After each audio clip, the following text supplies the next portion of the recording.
Chers auditeurs, bonjour. Heureux de vous retrouver. Cette vidéo constituera la première partie d'une série de communications que je délivrerai en réaction à des prétentions et des interprétations erronées sur l'islam par Monsieur Mohamed Ali Amir Mouazi, professant à la Sorbonne. Alors, ai-je décidé de répondre à ce que j'ai cru être des faussetés qu'un islamologue au poste scientifique illustre qu'il occupe ne devrait point commettre. Du reste, comme il est d'usage de se présenter ou d'être présenté au début d'une conférence, je voudrais, dans cette série exceptionnelle à caractère religieux ou théologique si vous aimez mieux, évoquer sommairement quelques éléments de ma biographie pour bien situer le niveau du débat. Je suis politologue, donc titulaire d'un doctorat en sciences politiques, historien, titulaire d'un DS en histoire contemporaine.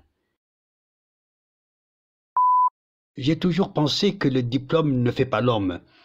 J'ai également toujours pensé à cette sage pensée d'une personne très sagace, dont vous voyez le nom sur l'écran devant vous, qui disait qu'un être humain vaut beaucoup plus que ses diplômes, et je veux rester toute ma vie une élève.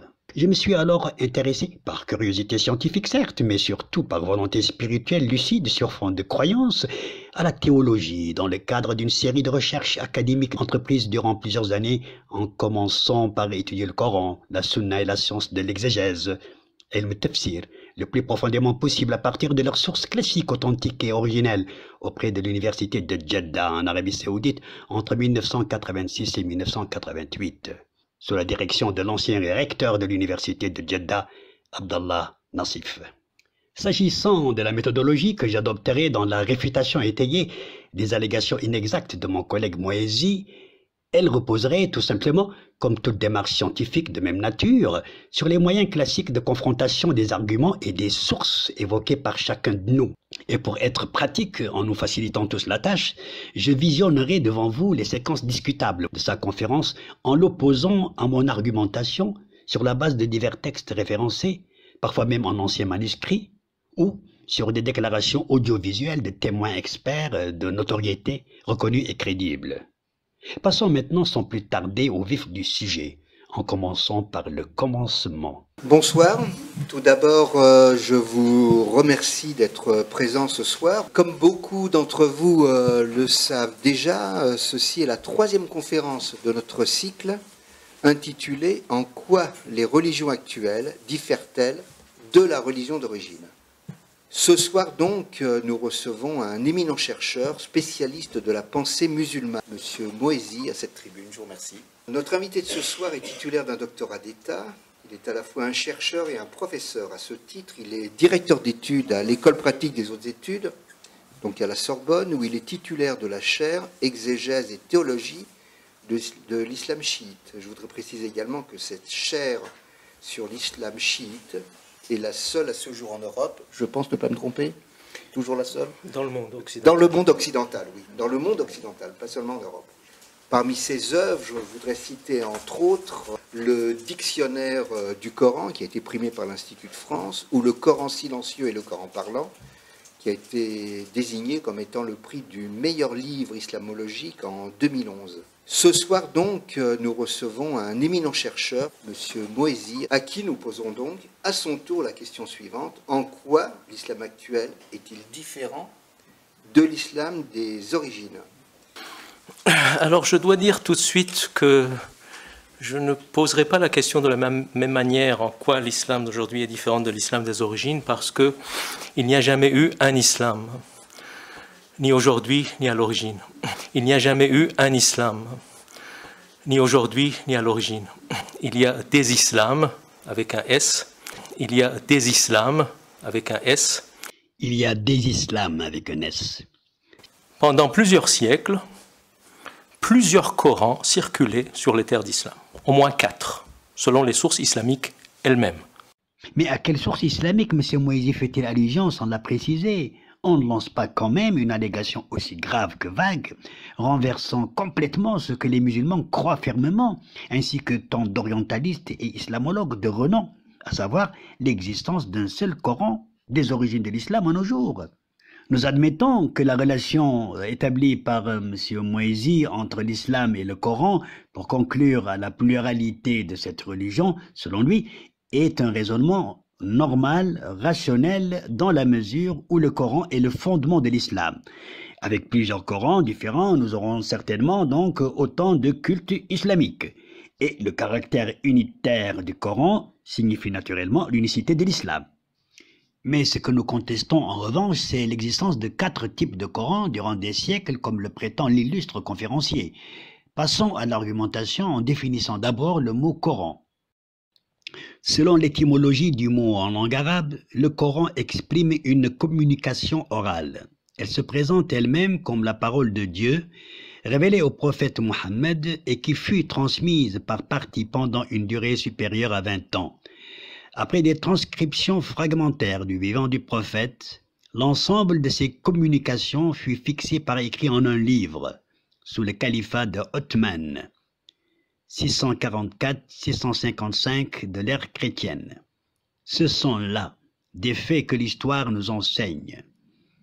Qui plus est, le texte du Coran contient des allusions à sa propre histoire textuelle, ce qui, s'il en était besoin pour certains, constitue la preuve de l'authenticité des enseignements ainsi apportés. Il s'agit en particulier des copies partielles faites du temps même de la prédication et du caractère illettré d'un homme présenté comme un simple annonciateur transmettant les prescriptions divines qu'il reçoit de l'archange Gabriel. Fin de citation. Ces textes faisaient l'objet d'un enregistrement par les compagnons et proches sur les matériaux de fortune dont pouvaient disposer des personnes que rien ne prédestinait à une fonction sacerdotale et, en tout état de cause, peu lettrées. Du parchemin parfois, mais le plus souvent des matières moins appropriées à une recension qui devait s'avérer longue et dense. Par ailleurs, du fait de la transmission orale du Coran, les compagnons l'apprenaient par cœur de la bouche de Mohammed. Du fait de la transmission orale du Coran, les compagnons l'apprenaient par cœur de la bouche de Mohammed. Les témoignages que nous venons de voir émanent tous de sources occidentales matérialisées par des études approfondies. Des recherches réalisées par d'éminents spécialistes dans les sciences de la religion, des islamologues et des orientalistes émérites, mais aussi des historiens spécialistes. Tous sont unanimes à affirmer l'existence d'un seul Coran, révélé par un homme illettré au nom de Dieu dont il déclarait être l'émanation.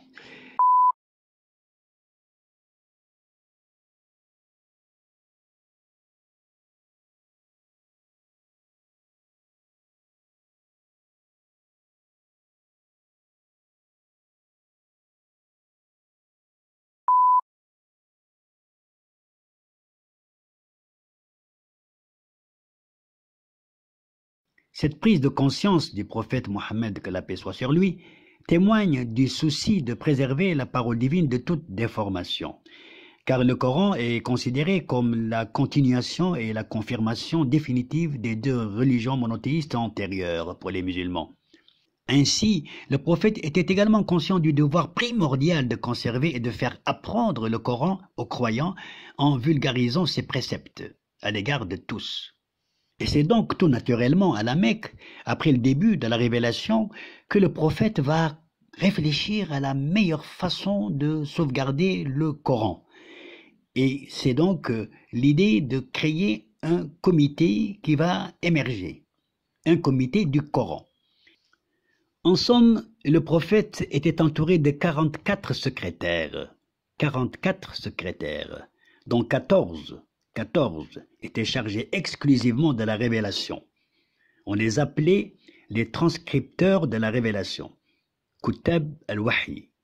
C'est eux qui constituaient donc le comité du Coran en quelque sorte.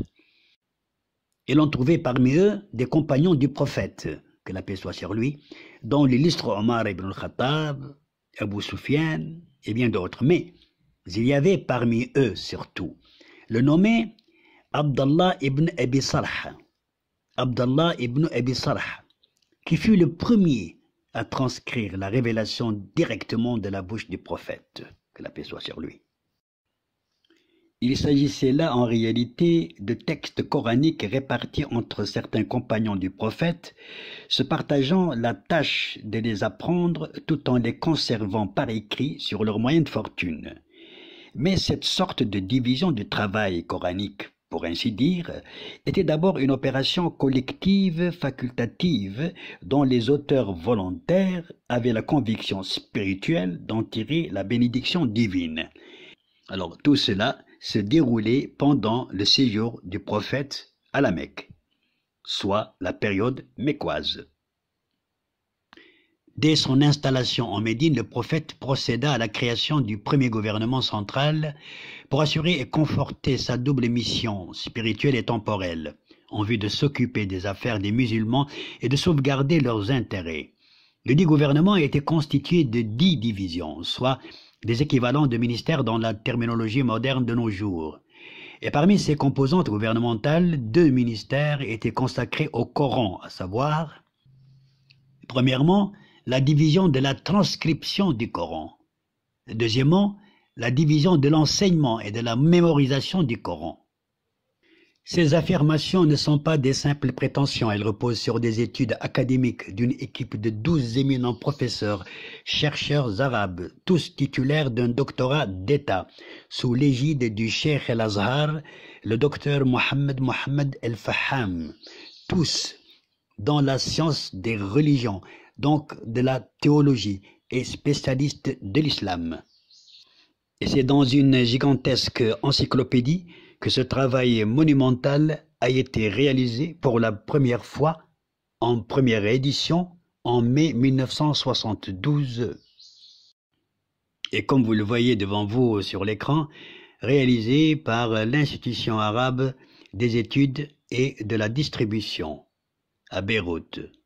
Toutefois, ce qui semblerait expliquer cette vision erronée du professeur Moési, c'est peut-être la fusion et la confusion qu'il opère entre, d'une part, le concept de religion, din, en parlant de l'islam, tel que clairement défini pourtant et prescrit aux musulmans par la volonté divine, en vertu du Coran lui-même.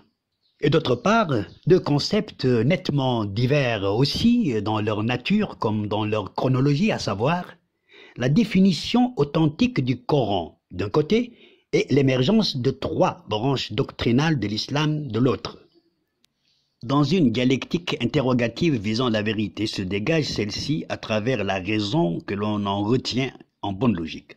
Car à la question de savoir qui pouvait tirer profit de troubler les esprits des croyants en y semant le doute sur l'authenticité de la parole de Dieu dont le prophète prêchait l'adoration.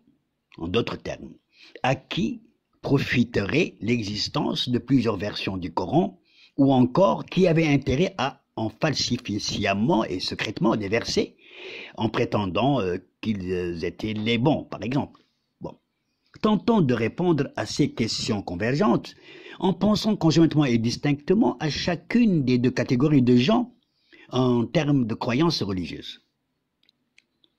Pour les croyants sincères, la logique nous suggère qu'aucun ne pouvait ou ne devait accomplir un quelconque acte direct ou indirect visant la falsification du Coran, ni même le vouloir, le cautionner ou en être complice de quelque manière que ce soit. S'agissant des mécréants ou des gens du livre qui rejetaient la nouvelle religion monothéiste que prêchait le prophète, on ne pouvait y concevoir que 2 genres de personnes. 2 genres de personnes. Petit a, ceux qui refusaient de se convertir à l'islam, sachant pertinemment pourtant que le prophète Mohammed, que la paix soit sur lui, ne les y contraignait nullement et n'avait non plus la velléité de commettre le moindre acte hostile aux fidèles du prophète, à plus forte raison de perpétrer un forfait aussi grave que celui de falsifier un seul verset du Coran.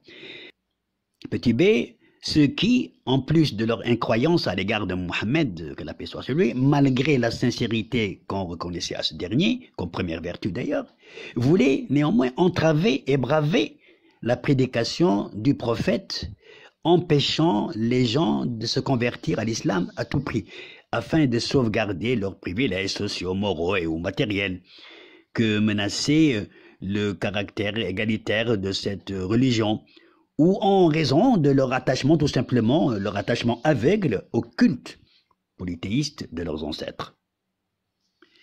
Car on l'a également démontré, si le Coran, dans sa version finale, est intégralement réuni à travers ses différents versets, sourates, chapitres, et agencé sous le règne du calife Othman ibn Affan, sous son égide, sous son contrôle direct, de ses propres mains, de ses propres yeux, de son propre cœur, puisqu'il apprenait par cœur le Coran, n'est-ce pas, que le Coran a été définitivement défini comme on le connaît encore aujourd'hui, et tel qu'il demeurera certainement jusqu'à la fin du monde.